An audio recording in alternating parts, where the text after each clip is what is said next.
इन 4 खंडों में आदिकाल या वीर गाथा काल को का विस्तृत वर्णन जानने के लिए आप ये जानें कि आदिकाल की प्रमुख विशेषताएं क्या थीं।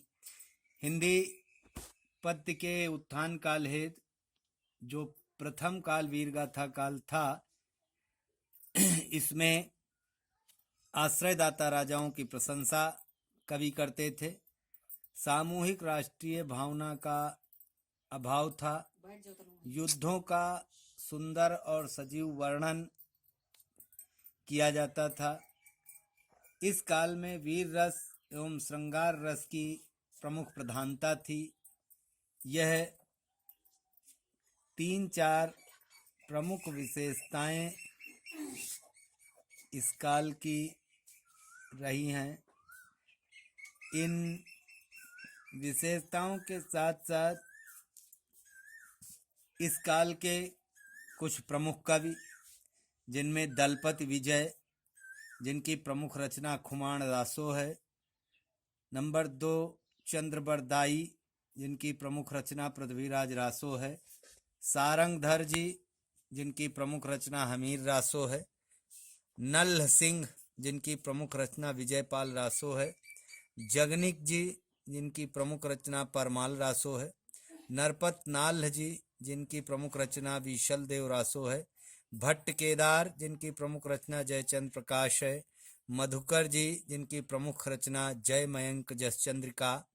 यह सारे काव्य जो कि प्रबंध और वीर गीत के नाम से प्रमुख हुए हैं। इस काल के प्रमुख रचनाओं में दोहा, सोरठा, त्रोटक, तोमर, चौपाई, गाथा आर्य, सट्टक, रोला, छप्पय, कुंडलियां आदि छंदों का प्रयोग हुआ। यह हिंदी पद्य साहित्य के इतिहास का प्रथम काल आदिकाल अर्थात वीर गाथा काल, जिसकी समय सीमा 769 से 1343 ईस्वी तक मानी गई, इसका विस्तृत वर्णन हमने आप लोगों के सामने किया। अब इसके तुरंत बाद खंड खा अर्थात पूर्व मध्यकाल, जिसे भक्ति काल के नाम से जाना गया। इस भक्ति काल की प्रमुख विशेषता यह थी कि आदिकाल के समाप्त होने तक राजनैतिक और सामाजिक परिस्थितियां बदल चुकी थीं। 14वीं शताब्दी के उत्तरार्ध में भक्ति भावना का काव्य प्रारंभ हुआ और इसलिए इस काल को भक्ति काल कहा गया। भक्ति काल की समय सीमा 1343 से 1643 ईस्वी तक रही। भक्ति काल को प्रमुखतः 2 उपवर्गों में बांटा गया है। प्रथम वर्ग निर्गुण भक्ति शाखा और द्वितीय वर्ग सगुण भक्ति शाखा है। निर्गुण भक्ति शाखा जिसमें कवियों ने निरंकार परमात्मा की उपासना के बारे में बताया गया।